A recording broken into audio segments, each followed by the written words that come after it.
Welcome to the Estate of Reality podcast. Join two of the smartest people in real estate as they talk about the reality of today's real estate world.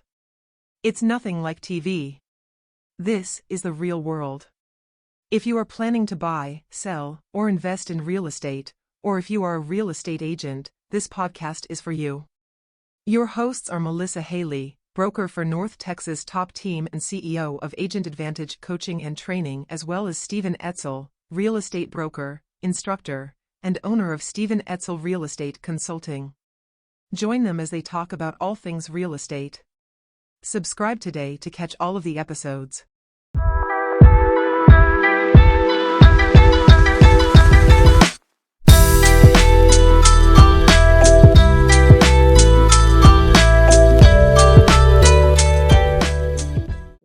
Hello, everybody. I am Melissa Haley, the CEO of Agent Advantage Coaching and Training, and I am the broker for the North Texas Top Team Realtors.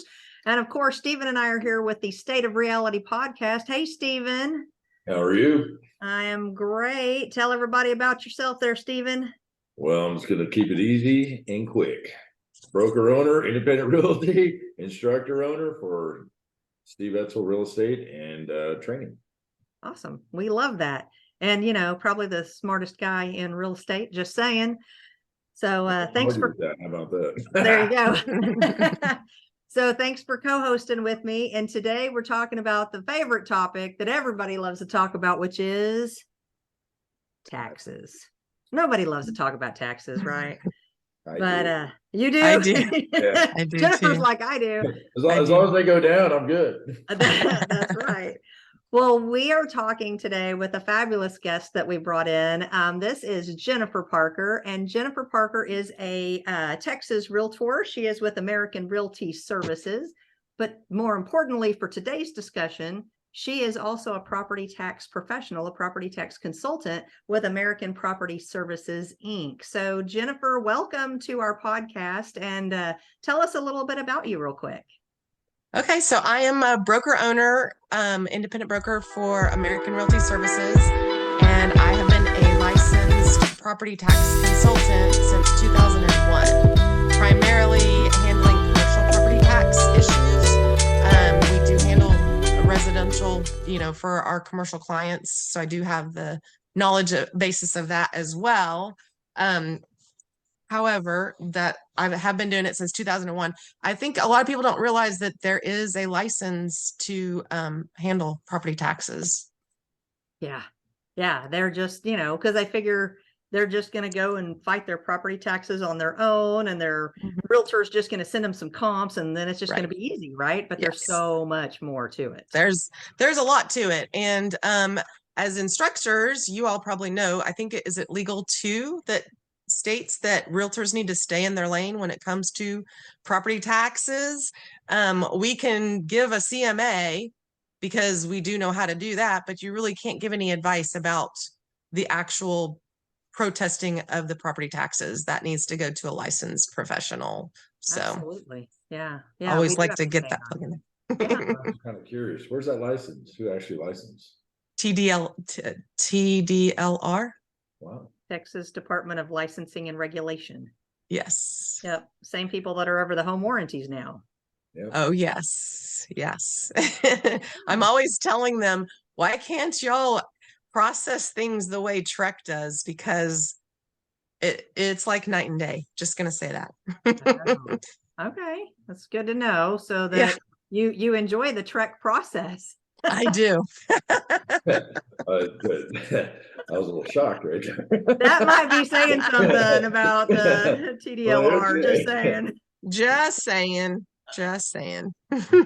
Oh my gosh. Well, so Stephen and I would love to hear all the great information that you have, Jennifer, about property taxes and things that people need to know, whether they're a real estate professional or whether they're a consumer and they're a homeowner.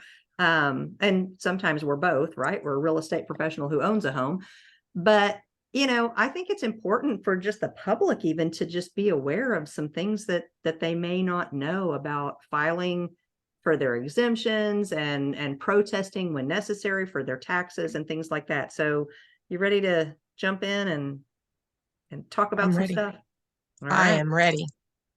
All I right. am Well, ready. so the first thing that I think most people think of when they think about their property taxes is that the most familiar part of it is the homestead exemption, right? I mean, I would think Right. lots of folks are aware that there at least is a homestead exemption. They may not have all the facts, but they at least are aware that it's out there. So let's talk a little bit about first of all, what does that mean that I'm going to get a homestead exemption? And why would I want one? If I bought a house, why do I want one? So the homestead exemption is actually can be different for each taxing entity. The state will mandate what the school district does. However, the city, the county, all the other entities can decide if they're going to do something and what that's going to be. So if you want to know specifics about the homestead exemptions, I would go to your appraisal district website. So if you're in Dallas, so we have dallascad.org. If you're in Collin, it's collincad.org, but you can go to, there's a place for exemptions, tax rates and exemptions. You just click on that and you can pull up and you can see for every single entity. So I have it pulled up on my screen over here. And for the city of Allen, Okay. they have no homestead exemption. They have an over 65 exemption of $50,000 and a disabled person exemption of $25,000. So you can see, I actually had a client that contacted me. They were moving from out of state. They were over 65 and they wanted to know, because they were coming from a state that didn't have property taxes. So they wanted to know, what city could I move to and have the lowest property taxes? So we looked to see who had the biggest homestead exemptions, who had the biggest over 65 exemptions. But that's a tool that you can use to help your clients, especially if they're coming from out of state or if they're looking for those type of exemptions that they might need, because not everybody even has a disabled person exemption. Really? So it's, yeah.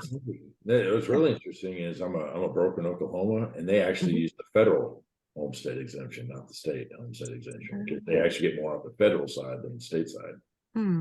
That's interesting. So there's actually a federal one and there's a state one, which is So and that's I interesting. thought that if you got it across the state, everybody got it. Like it didn't matter where in Texas you were. If you were over 65, you could get the over 65 exemption, but that's not necessarily true. You can get the over 65 exemption, but it specifically is for school districts. It is where it's mandated. So they may not give it to you in other places and other places, entities. right? Oh. Each entity controls their own, except for the school district. So for instance, when we're talking about the homestead exemption that we voted on, I believe that in last session that we voted to approve the increase from 25,000 to 40,000. When we voted on that, that is for the school district. That's just for the school district taxes. Right. So each city has their own formula that they use. straight line, 40,000. Yeah. Yeah, 40,000 for every school district statewide. Gotcha. So that's something that we talked about is actually up again in this year's session with the legislator. They're looking, one of the Senate is looking at increasing that from 40,000 to 75,000. That's one of their priorities. So okay, if that goes through, we could be looking at a bigger reduction. Now, the biggest part of your taxes is the school district. So it is a huge help. Isn't it like 50% ISD taxes? Yes, it's close to 50% of all of your taxes in aggregate. Yeah. Yes. Well, yeah, because I think people may not understand that either, is that when you're talking about property taxes, it's just not one thing, right? That your property taxes on your house that you own are going to be your school taxes, the ISDs, which is where these exemptions you're talking about. But also you've got the city, if you're in a city, or the county, even if whether you're in a city or not, you got your county taxes. And then sometimes you have other special districts. Like I know down in Dallas, they have a Parkland district for Parkland Hospital. And I know in parts of Collin County, they have the Collin College district, right? So depending on where your property is located, you have all these people that are taxing you. And it's all coming together in one big bundle. And this is your thousands of dollars of property taxes for the year. So I just looked up, there is a document that is put out by the state comptroller each year. It's the biennial, not each year, every other year. It's the biennial property tax report from the state comptroller. And so the one that is currently out is 20 and 21. The 21% of the total levy for school districts was 52.96%. That's about right. Which was down a little bit. 21 was 53.56. Yeah.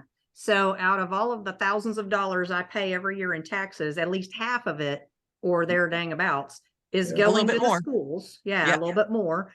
And then the rest of it, the other 48% or whatever it is, depending on what you're looking at there, is what pays for my police and my fire and my city services. Or my county services, county services department or whatever, right? Or my hospital district or my hospital district, community college, different types like that. Yeah, they make up the other 50% of that money. Yep. Cities are about 17%, counties 16%, and then all the special districts are 14%. That was those, and the only reported numbers, the most recent are 2021. So that's why those exemptions are so important. Yes, exactly. Yeah, because if I'm going to get an exemption off of the school tax, and that's half of my tax liability. Yeah, that's a big deal for sure. So imagine if we do get it through the Senate to go ahead and the House agrees to send it to the vote to increase that from 40,000 to 75,000, that would be great. That would be a huge help to a lot of people. How much that would save overall per homeowner? If you don't have a homestead exemption, I think, well, I got a text. I'm in this organization for property tax consultants, and they did it. It was really cool. It was specialized to my house, and it said that if I don't have over 65, it would save me $789. But if I have over 65, it would save me $1,000 and something a year. Good. It's something. So $1,000 of your taxes could be saved just by doing the homestead exemption. Or somewhere thereabouts. Somewhere between 800, and it depends on the value of your house. Well, sure. Is that if it's $75,000 or where it sits today? That was based on, they were saying contact your representative and let them know that you support this. Okay, so that's if it goes up to 75,000. It's up to 75,000. It's a really big deal, especially because what we're talking about is taking that 40,000 or the 70,000 or whatever number it ends up being off of the value that the tax assessor says your house is worth, because the way they give the way that people pay property taxes is if my house is worth X number of dollars and my total tax bill is based on those percentages of that total amount, that's my tax bill. But if I can say, well, my house is worth this minus 40,000, now you're going to tax me, that saves me on 50% of my tax bill, right? For the school district, right? So I like to use the number 100,000. However, if you have a house that you want to sell for $100,000, I will buy it. Right. Because I know those don't exist, but the numbers are easier to use. Sure. So if you have a house that's worth $100,000 right now, if you have a homestead exemption, they're taking $40,000 off of that value, and they're taxing you on $60,000 for the school district. Right. If this bill were to get passed and then the voters approve it, because homestead exemption has to be approved by the voters, then it would be $75,000. And so on my $100,000 house, they would take the $75,000 off, and I would only be paying taxes on $25,000. Which sounds amazing. Yes. Really good. See, Okay. now we're talking taxes. I like it all of a sudden. And all of a sudden, taxes don't sound so bad. When they Right. go down, this Right. is an amazing thing. There's also not only taxes such as homestead exemptions, but there's also other exemptions available to people too. There are. I just I found one the other day. Well, not the other day, but I kind of knew about this because I do farm and ranch, farm and market roads. Did you guys know there's an exemption for a farm and market road? If your property is located on an if you're on a farm and market road and you're being taxed to maintain that farm and market road, you can actually file with your county and they can take an exemption off up to $3,000 now. Wow. There's a That's lot nice. of cool stuff going So on. is There's a lot that of taxing authorities, but there's also ways that you can counter it as well. is that on your income taxes or your property taxes? Property taxes. Really? Wow, that's pretty cool. The tax side of things, that'd be your Schedule F. Yeah. Yeah. Well, when you just say taxes, I always think income taxes. I always say property taxes, just so that I can clarify. Because most people, when you say taxes, they think income taxes. So I like to just specify property taxes. I just helped a client that they're both in the military. And she just got approved for disability in December. So I just helped her get her disabled veterans exemption. So there's paperwork for that. I actually walked it in to the appraisal district for her because they had mailed it several times and the processing time is so long. I just went ahead and walked it in and they approved it and it was on there the next day. Now this was in Dallas County, not in Collin County. But awesome. There is a disabled veterans exemption. There's a disabled persons exemption in many places. And it's a really weird formula. Pardon? It's level of disability, right? 100%. Yeah, it's based on the percent of disability. Yeah, she was 20%. And so they actually told me, because I don't know where the calculation is or anything, but 20% equated to like a $5,000 exemption. You go to their county and you find out what the exemption and what the calculation is. And you can also go to the state comptroller's office and find out. Yes. And I'm sure somewhere on the appraisal district website, there's probably something. I don't really deal a lot with exemptions. I have enough knowledge to be dangerous, but I know when I have questions, I just call the appraisal district and ask all the questions. So when I was dealing with this, I think I called them 5 times, but I got all the answers that I needed. And then I walked it in there and we got it done. You're like, it's me again. Yeah. Just calling again to say hi. When they start recognizing your voice, you know you got an issue. Right. Oh, yeah. Well, they put you on hold for 20 minutes. Yeah, they left. Oh man. That only happens to you, Stephen. I'm telling you, why is that? And then they come on.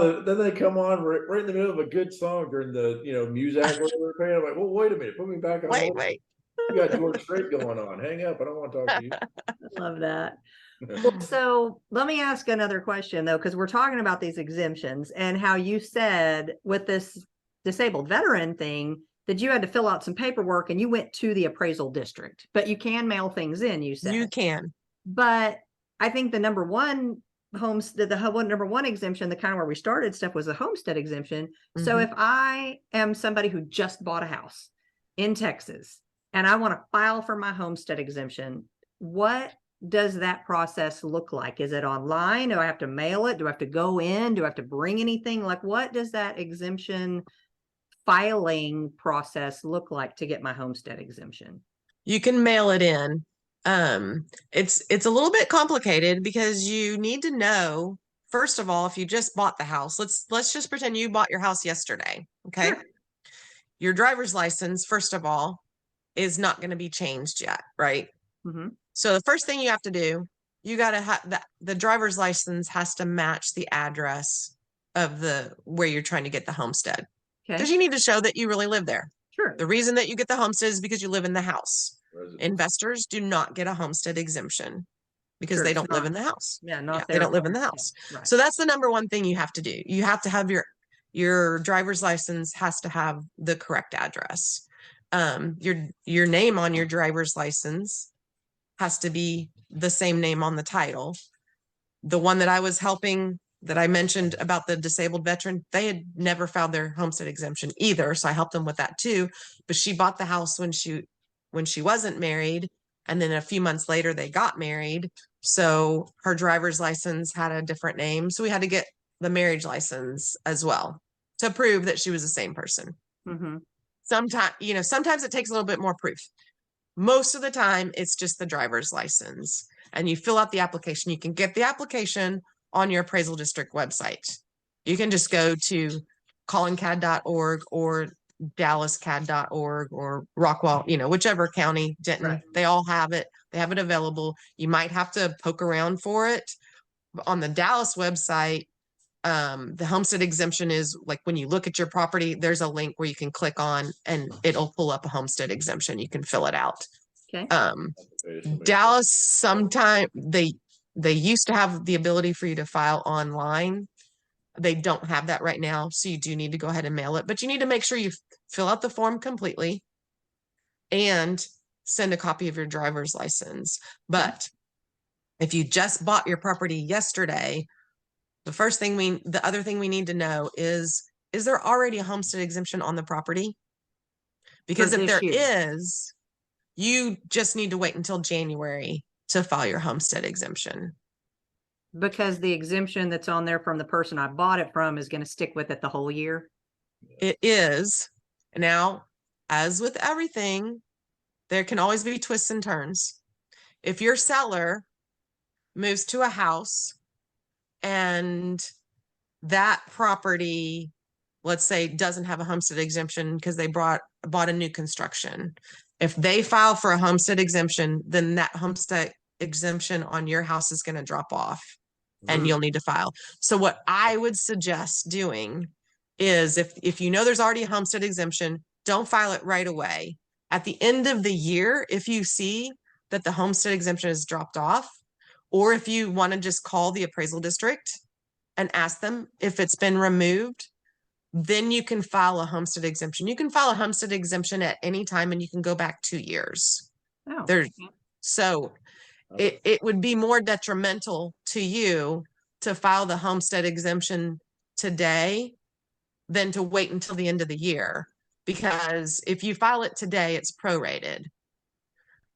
So you would only get from April through December for the exemption. Mm-hmm. If you use the other person's exemption, then it lasts the whole year. The other benefit is the cap. If you have a homestead exemption, they are only allowed to tax you at an increase of 10% per year. So sometimes you'll see on their capped value or appraisal cap, that means that they've increased the value by more than 10% of what it was the prior year. So let's say last year's value was 100,000 and they increased it to 120,000. You're only going to be taxed on 110,000. Right.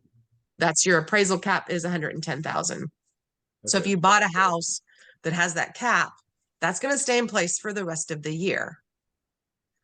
If you file your exemption, you're going to lose the cap and you lose January, February, March of the exemption. So it's really not to your benefit to file a homestead exemption if there's already one in place. That's kind of the key.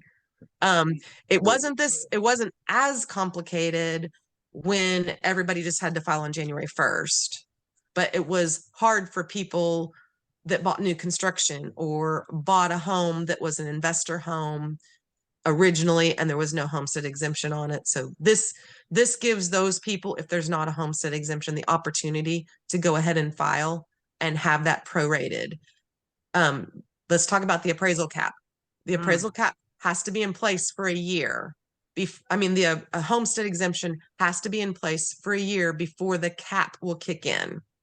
So what that means for you, because you just bought your house yesterday, right? Your clock will not start ticking until January 1st. It's from January to January. So you won't have a cap in place until you've owned the property from January to January. So this is 2023. You won't have a cap for 2023. The first year you can have a cap will be 2024. Okay, I got a question. My wheels are turning. Nope, it'll be the following year. Okay, You have to 2025. have it for 12 months. I Yeah. got wheels turning. Okay. All right, here's a question for you. Okay. All right, number one, you don't have to hire somebody to file your homestead exemption, because I get a lot of people, I just Do got not. mail for 150, 250 bucks to file. No. No, you don't have to do It's that. free, All right, 100% number free. two. All right, now here's something that I gotta, now my mind's really going here. If I went in to file my homestead and the house already has a homestead exemption on it, well, how to get rid of homestead according to the homestead law is abandonment or selling the property. So if I could show the fact that I have a closing disclosure that property was closed, why would they not switch it off them and give it to me at that point in time? You can switch it off, but it's not beneficial to you. Okay, so If you file a homestead exemption, even if there's already one there, they'll take that one away and yours will start and it'll be prorated. So instead of getting the benefit of the full year, you'll only get the prorated amount from the time that you bought the property. And you miss out on the cap too. And you miss out the cap if there's a cap. They could piggyback off their homestead is what that is. Right. Yeah. Same thing. Yeah. For over 65, over 65 stays in place unless the people poured it. So a property that I just sold, I guess has been about 3 weeks ago now, had an over 65 exemption. And my clients kept saying, but we don't want to miss out on our exemption. And I already knew from talking to the other agent, the listing agent, they were renting. So because they're renting, they're not porting that. Anyway. They can't homestead it. They can't move. They're over 65. So I kept telling my clients, do not do anything, because if they fill out the homestead exemption to get their prorated amount of time, they're going to lose the over 65 exemption that their taxes just got prorated on. They just got prorations based on the over 65 and the cap and the homestead exemption. So I'm looking at this, I'm seeing gaps. Mm-hmm.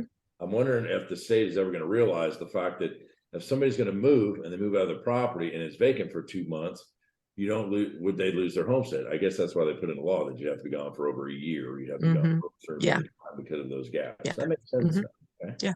Just trying to wrap myself around this whole thing, because I'm seeing a lot of different gaps, a lot of different ways that there could be ways around things that I'm glad that you're filling those in for people that they understand. Yeah, I think that's smart. But, you were talking about, like you've got this over 65 and you're saving money, or you've got this disabled vet or whatever, and you're saving money, and you've got the homestead. And so if I'm buying it at closing, when I bought the house yesterday, the seller would have given me a credit from January 1st to closing day yesterday. And then I would be responsible for all of the taxes come the end of the year, right? Correct. When the bill comes due. And so now I'm ready to pay those taxes, and I've gotten some money from the seller. But what happens if I only get prorated a little bit, and then because the taxes are a little bit, and then maybe I wasn't listening to you and I did all my stuff and now my taxes went up a whole lot?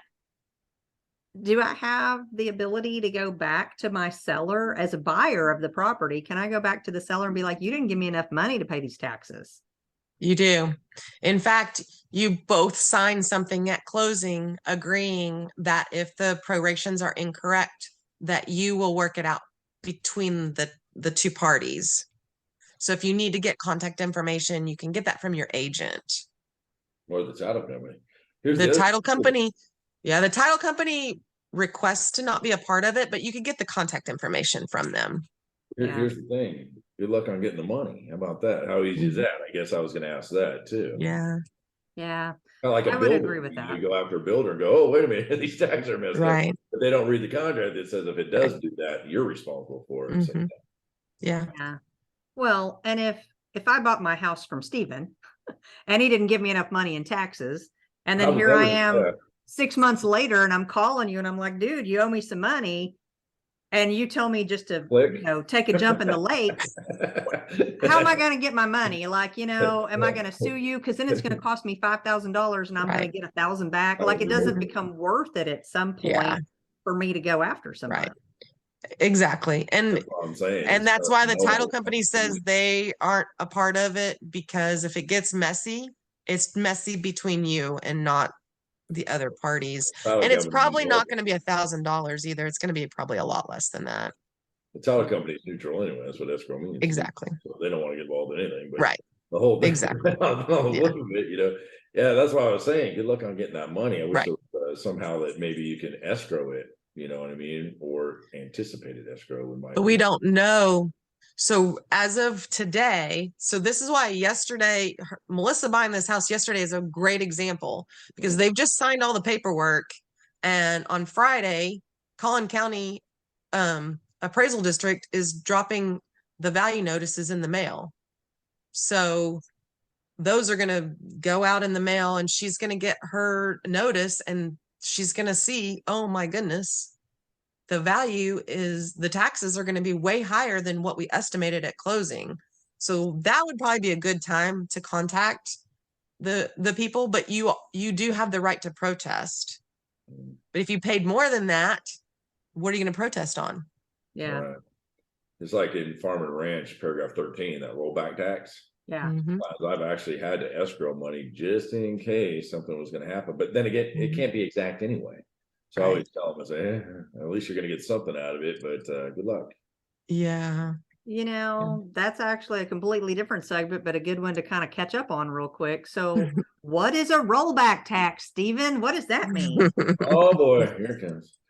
Basically, rollback tax just mean that if you change the use of the property, the tax assessor can roll you back to what it should have been after you change it. So if you have ag property, put residential on it, you should be taxed at residential rate, not ag rate. So that's basically rollback. They go back 3 years at 5% interest every year. So it gets expensive. I mean, I did with a lot of farm and ranch stuff, and when you're looking at like turbines, I had a situation the other day. I was teaching a class, guy got caught up in a turbine situation. Put a turbine on his yard, they rolled it back, they called it commercial, and he got an $18,000 bill. So see what I mean? So we got to be real cautious about that. But in paragraph 13 of the contract, it says whoever changes the use pays the use. So that's also something that you can enforce. Right. That's why I said you can escrow that money in a lot of situations, just in case, at least to cover some. Yeah. I mean, I've had them cover, 85% of it, and they're happy with that. Like we were just talking about, good luck on getting the rest of it, but 85%, nothing. It's all a negotiation, as in every contract, right? But that's also being a knowledgeable agent too. Right. Exactly. And it's the same thing with ag. If you don't ag, you have up to 2 years to re-ag. So see what I mean? So there's a lot of situations out there that we don't practice outside of our scope because we got to understand what we're doing as we're going out. So yeah. That's a prime example of this. Yep. Yeah. And so you see a lot of the properties that get developed, like big pieces of land that turn into a big development. Those are probably in ag. And so they hopefully had a great real estate agent, realtor that was able to negotiate those rollback taxes, because it does get very hefty when you're talking. I mean, I've got ag land that I represent. Well, in particular, it's probably hundreds of acres up in Denton County, and they're going to develop it. We protest it every year, even though he's paying only a couple $100 in taxes, because we don't want the value to inch up there. We just want to keep it under control, where when it does change use, we've controlled at least somewhat what he's going to have in rollback taxes. That can get expensive. Yeah, it can. I think they got 10 years to keep it that way if they're going to be a developer on it. They have to, if they change the use, they're done. They're done. I think that the anticipations of making it a development as they're going through the process, I think they got 10 years to protest it up. And it's on a 1D1. It's called open space. Yep, 1D1. Yep. All right. Well, so we've talked about homestead. We've talked a little bit about ag now with some rollback taxes in there. We talked a little bit about over 65 and disabled.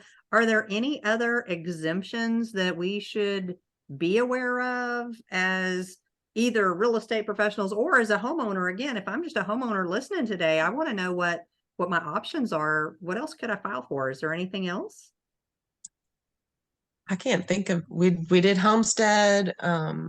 There's a Freeport exemption, but that has to do with commercial inventory. That doesn't have anything to do with residential. Homestead over 65 disabled. Development. There's one of those. There's also disability.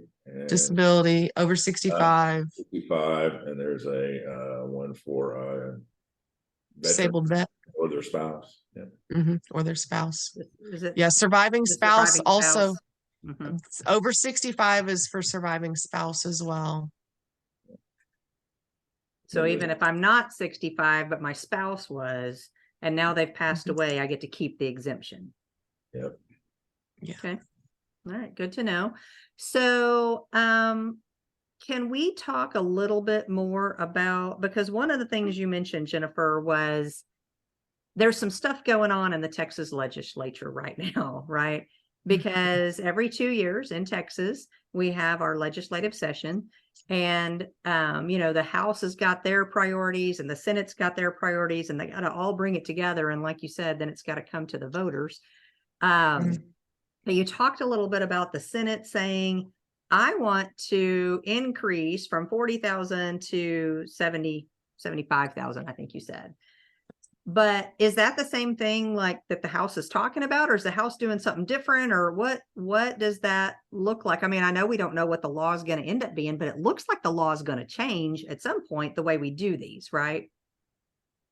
And I think if the House and the Senate can agree, we'll get something, because they are kind of going in two different directions. The Senate is doing the homestead exemption increase, and the House, among other things, the big thing that we're at Texas Realtors are looking at is they have a 5% appraisal cap proposal.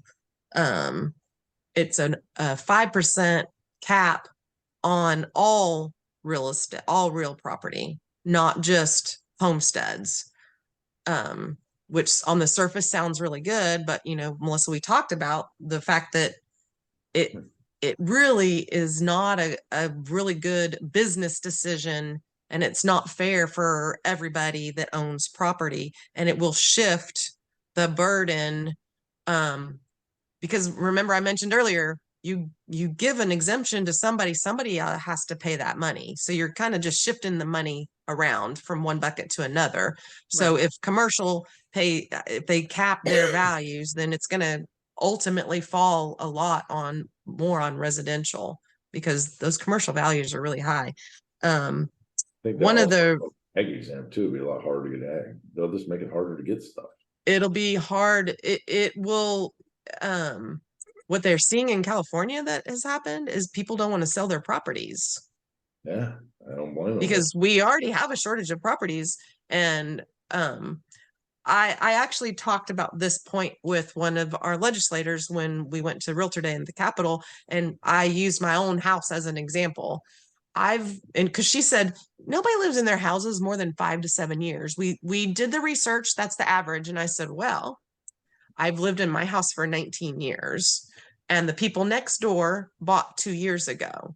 So if I had a cap on my value of 5% per year for the last 19 years, I paid $150,000 for my house, and they paid $424,000. How fair is that going to be? And am I ever going to want to sell my house? Because if my value and my taxes are capped, it wouldn't make financial sense for me to do it. And so you're going to not have people selling their houses. It's going to make it. One of the biggest reasons why they don't sell in California is Prop 13. You know what Prop 13 is? If you bought a house prior to 1978, it stays the same taxes as in 1978. If you sell your house, move to a county that accepts it. Right. You could have $1 million home and only be paying like $7. Right. Yes. Prop 13. Yes. If that was like here, nobody'd be moving. You know what I mean? So I mean, right.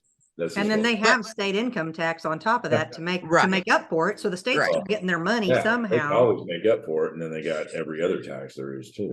Right. So people aren't wanting to sell, which totally makes sense. But the main focus, Texas Realtors feels like the focus needs to be on the local entities controlling their spending and controlling the tax rates, rather than trying to cap the values, because it creates inequities where if I'm paying taxes on one amount and my neighbor's paying a different amount, but if you put it on commercial properties, it's going to create a lot of inequity too, because if I own a retail center and I am charging rent based on, all of my expenses, if my value is capped and then one of my competitors, they buy the property, their taxes are going to be much higher. So they're going to have to charge a higher rent. So it's going to create inequities within the commercial area as well.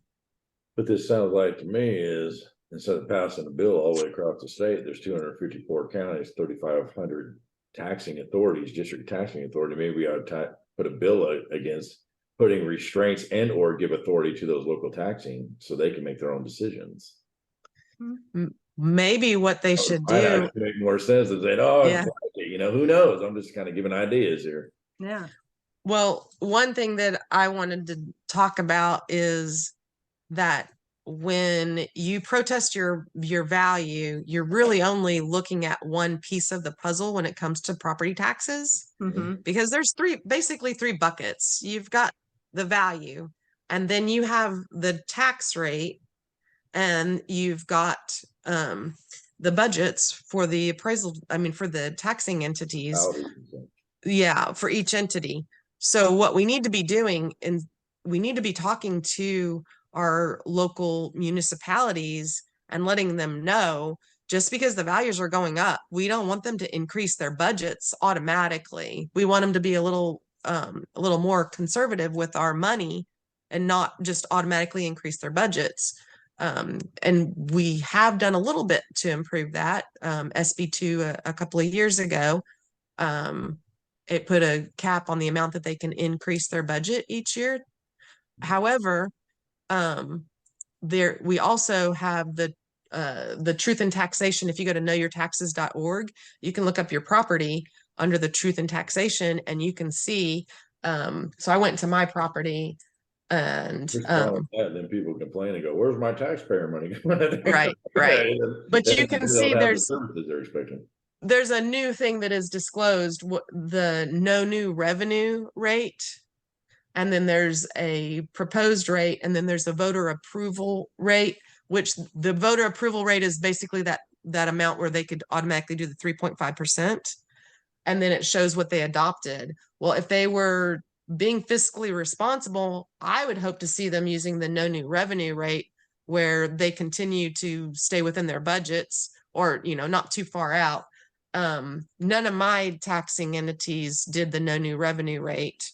They all increased it. They didn't go all the way up to the voter approval rate, but they did increase over the no new revenue rate. So our values are going up. It was never intended for the values to go up and the taxes to go up and the rates to stay the same.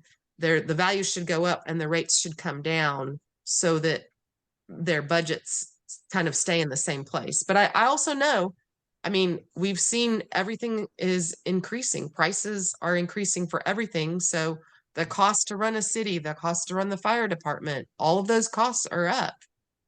We have to decide, are we willing to give up some of those services to lower our property taxes? Yeah. On the road, or add more money. Well, and I think you have a really good point that there's more than one bucket, because you mentioned the inequity of having just an appraisal cap across the board.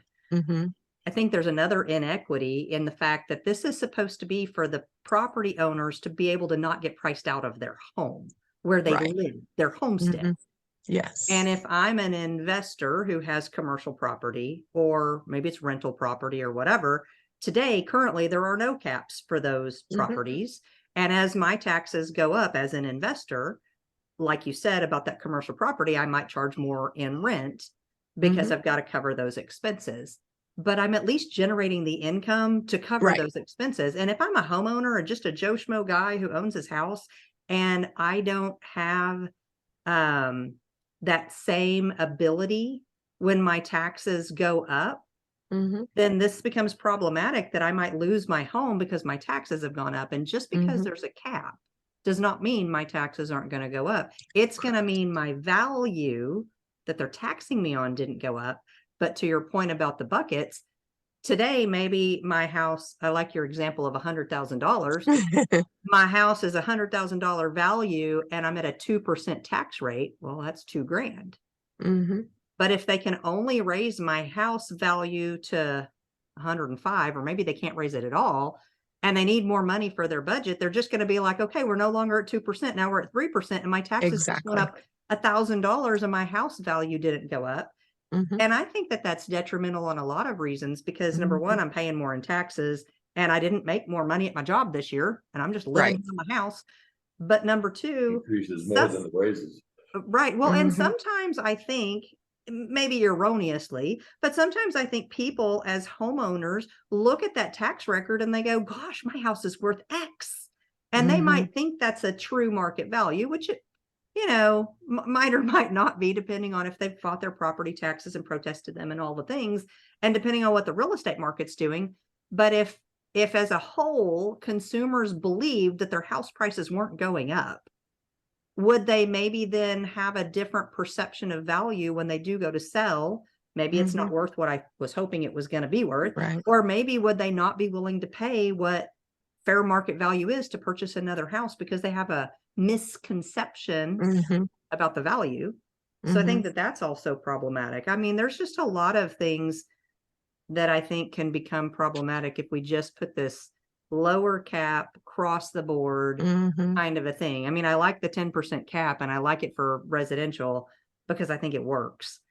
But yeah, I do see it could be problematic, even though it sounds really good. I'd love to only have 5%. Right. Sounds good. On the surface. Yeah. On the surface, it sounds really good. But I know that one of the things that Texas Realtors has mentioned is that we feel like it will limit the number ultimately as the if you went with the 5% and only increase 5% per year, ultimately you're going to start seeing less and less people wanting to sell their houses because they want to stay in that house that has the lower taxes rather than buy another property.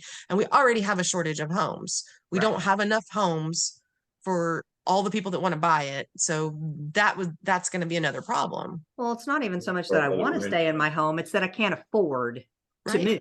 Because my house at my little $100,000 house with my $2,000 a year in taxes, if I go to buy a house today, I'm not buying a $100,000 house because we already determined they don't exist. Exactly. So now I'm going to buy a $500,000 house, and now my taxes just went from $2,000 to $10,000. I don't have an extra $8,000 this year just laying around. I mean, I just, I got my little retail job or whatever it is that I do that keeps me. I was going to throw in a monkey wrench. What about the mortgage? Right. That's what I'm saying. If I'm escrowing that in, I can't afford my house payment on the new house. So now you're going to have to find $100,000 house. See? The whole thing just, I think the more that you peel back the layers of the onion, it can become problematic. Yes. Unintended consequences might be the better way to say it. I agree. There are a lot of unintended consequences, and that's the main reason that Texas Realtors supports the increase in the homestead exemption, because we see that as the biggest way to help the property owners. Right. The residential property owners. Yeah. No, that totally makes sense. So let me ask you another question. I know we've been chatting for kind of a bit here, but if I'm a property owner, what would you say is like my best practices for making sure that I'm doing everything I can do? I'm going to live in my house for the next 10 years or whatever. What are the things that I should be doing as a best practice to help me keep my tax liability in line to the best of my ability? So I mentioned knowyourtaxes.org. If you go to knowyourtaxes.org, there's I think this is a new feature. When I looked at my address, I went to like Parkland Hospital. I live in Dallas County, so I have Parkland Hospital. I can click on feedback and I can type a little note now, because I've been telling my clients, you need to be emailing the taxing authorities because they have a hearing, but it's hard to keep up and figure out what day do I show up to tell them I don't want you to increase the tax rate. We need to be telling the municipalities the values are going up. You need to not increase the tax rate or limit the increase. So you can put, if you click feedback, then you can put in the comments, my value has gone up and I would like to request that you do not increase your tax rates higher than the prior year, or that you lower the tax rates based on this increase, or some, whatever you want to say. So I think because I told you about those 3 buckets. The tax rates is one of the keys. The value of the property is just one piece of the puzzle. The tax rate is really important but the budget is the biggest piece, because they're going to set their budget, and then they're going to take all these values and this budget and figure out, what does their tax rate need to be to get this much money? We need to get them to control the budget so that they can lower the tax rates, so that it doesn't matter what our value is, that we're paying less or paying the same amount, a controlled amount. We just need to control that amount that it's increasing. I did see that over the I think it was from 17 to 20, or no, maybe 19 to 20, 21, 18, 19, 20, 21, the increase in the tax levy was right around 5%. And from 14, 15, 16, it was more like 7, 8, 9% per year in the total amount of taxes levied. So I think when we pass that 3.5% increase in the budgets for the entities, that's helped control it a little bit. But I think we just need a little more control. And I think us giving our voices to the municipalities, I think that would really help, because when you go to these hearings, like 3 people show up, but Collin County had 100,000 people protest their values last year of their properties. 100,000 protests, and 3 people show up at the hearing to decide what the tax rate's going to be. We need to refocus that. I think we probably aren't getting enough information. We're not getting enough information. Yeah, this is when you should go, right? This is when hearing so that's why I think this is a great feature. It doesn't matter when it is. You can just go in there and type your note, and it'll go to them. And you could even put your contact information so that they can contact you. Now, I'm not saying don't protest your property. I just think you want to be realistic. I do have a list of things that you could bring to a protest. You file your protest. So the value notices we already talked about are going to be mailed on April 14th. Okay. You have until May 15th to file your protest. May 15th is the earliest date that can be a deadline in the state of Texas for filing your protest. If you get your value notice later, for instance, Dallas County will not be mailing their notices until April 21st. So in Dallas County, the protest deadline is going to be May 21st, because you have 30 days to file your protest. And that's that's the law. You have 30 days. So let's say you just bought your house, your $100,000 house, and you get your notice on Monday, and it says that the value is $120,000. So you have a closing statement for $100,000. I would suggest you go ahead and protest that account, because you can prove I just paid $100,000 for this house that you say is worth $120,000. Now, let's look at it the other way. Because that's more likely. The other way is more likely. You just paid $200,000 for that house, and you just got a notice that the value is $150,000. But it's last year it was $100,000. The notice is for $150,000, and you paid $200,000. Yeah. Now, the calls I get all the time, they can't raise my value by that much. Well, you just set the market by what you paid for the property. So unless there's some kind of extenuating circumstances, you're wasting your time. You're wasting the appraisal district's time, but you're going to go down there and you're going to be frustrated, because you're going to go down and say, my value is too high. And they're going to say, what did you pay for it? And they're going to say, oh, you don't remember what you paid it? We know.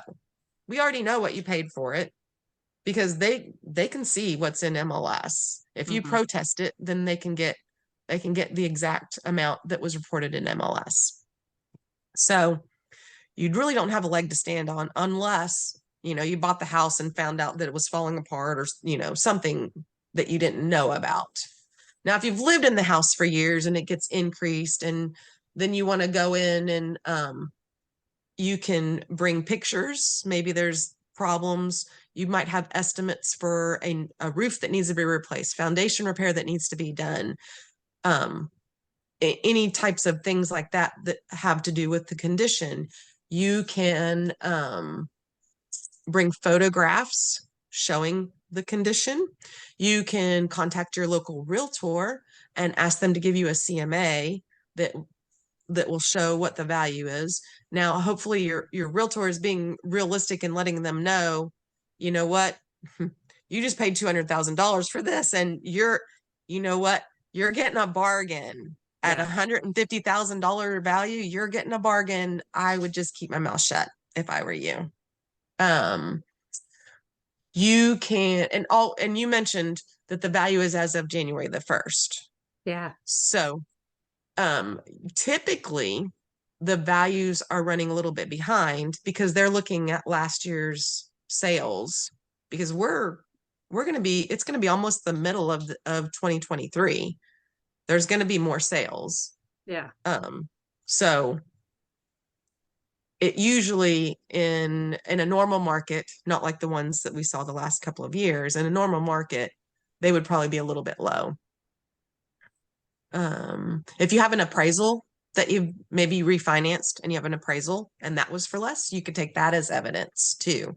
The other thing, when you protest, I would always protest for market and unequal, because they'll look at it from two different directions. Market is going to be based on the sales and the condition of the property. Equity or unequal is unequal compared to other properties in the neighborhood. And you can go on the appraisal district's website and look at all the houses in your neighborhood and make an Excel spreadsheet and just show the appraiser, this is why I think it's everybody else is at 100,000. Why am I at 150? Right. Exactly. Okay. Exactly. Okay. But you always want to protest for both of those, market and equity. So as a homeowner, let me make sure I'm going to kind of recap all my best practices. I buy a house. Mm-hmm. I need to make sure that I'm filing for whatever exemptions I'm qualified for. Mm-hmm. At some point during that first year that I own the house, I need to make sure I get all my exemptions in. Second thing I need to do is, if the tax bill comes in the spring and I have until 30 days later to file to protest, I should, if I'm concerned about it and I feel like there's an issue. Mm-hmm. And then if I do protest, I can bring some of these things that you're talking about, some comparable market analysis information from an agent, my contractor bids, if there's repairs that need to be done, or photos, if that's the case, or my appraisal report, or my purchasing statement, you know, my settlement statement from when I went to closing, anything I've got that corroborates what that protest might look like. And then based on how all of that goes, the other thing that I think is important, it sounds like, is if I'm a homeowner, I need to get involved. And say that website one more time for everybody, write it down. Knowyourtaxes.org. Knowyourtaxes.org. Yes. And then you'll click on the Truth in Taxation. Okay. And then go to Truth in Taxation, and then understand it is about the price that they say your house is worth. But it's also about the percentage that you're being charged based on that price. Because Stephen, my attorney friend, what does ad valorem mean? Because these are ad valorem taxes. According to value. According to value. So I've got my value, and now I've got my ad valorem. According to value, I'm going to tax your value at this percentage. But then also to know that there's that third bucket, which a lot of people might not know about, which is that setting of the budget. And that's a conversation to have with whoever's taxing you, your county or your city or your school district or whoever, right? And I didn't know that it could even go to those budget meetings. So I think that would be helpful. Like, how do you get involved and go to the budget meeting? But if you go to Know Your Taxes, if you go to knowyourtaxes.org, there's actually a tab for hearings too. Now, the one, if you look at it right now, it says the 2022 hearing, but I'm looking at my Parkland Hospital hearing, and that was September 6, 2022. I'm going to know it's going to be around that date. So I can kind of, And so sometime before that, I should double check and see exactly when it is, but it says 9 a.m. September 6, 2022. And it was at the Records Building, Commissioner Court, 500 Elm Street. It tells me where to go and everything. But for me, I've got all these I've got city, county, hospital, community college, and I would need to know how to go to all 4 of those hearings on different days at different times. Some of them are when I may be working or whatever. So I would rather just click there and do the feedback. Or if you click in contact details, it gives you an email address for somebody that you could email. I love that too. So make your voices heard would be the thing. Go to knowyourtaxes.org. I really kind of almost feel like that's the best nugget of information from the whole podcast today. It is. There are videos there that explain the whole process that it would be good for realtors to watch so that they have this knowledge. There's a lot of really good, a wealth of information that has been collected by Texas realtors. And now the law is there has to be this truth in taxation website as well that kind of was created as a result of what Texas Realtors was doing to give information to the public and to our realtors. And they kind of piggybacked on what we were already doing. Yeah. Texas Realtors has been a good supporter of private property owner rights for a long, long time. And we all do more than just sell real estate, which I think is important to know.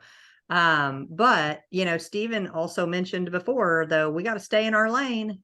So it's good information, realtors, if you're listening and you go and you get yourself educated, but don't overstep your boundary and tell your client things that are outside of the scope of your real estate license. Right, Stephen? Exactly. Should be in your broker manual too. That's right. That's right. This is what you help people do, and this is not what you help people do. But there are people that are doing this professionally that have a license like Jennifer does. And so point your clients in a good direction if they need further information. Be the source of the source. Tell them the website, tell them who to call, but don't be the source, right? So I love that. And I think you can share some of those videos from the knowyourtaxes.org on your social media. So, and you can share the website, that kind of thing, guide your clients to go to that source of information. Okay. Well, I love that. Is there anything else, any other burning questions you've got for Miss Jennifer, Stephen? What else are we thinking? Are we feeling like we learned so much today? We're ready to get out of here. There you go. Mind blown. Yeah, absolutely. It's good info. Yeah, great info. Jennifer, I cannot thank you enough for hanging out with us today and spending some time giving us your knowledge and your expertise and making it available for us to share for other folks, for sure. So we appreciate it's my favorite topic to talk about. So I appreciate you having me. Absolutely. Thank you. Yeah, thank you very much. All right. Well, everybody, join us next time on the Estate of Reality podcast, where we talk about all of the real reality of the real estate profession. We will see y'all next time. Stay safe. Bye.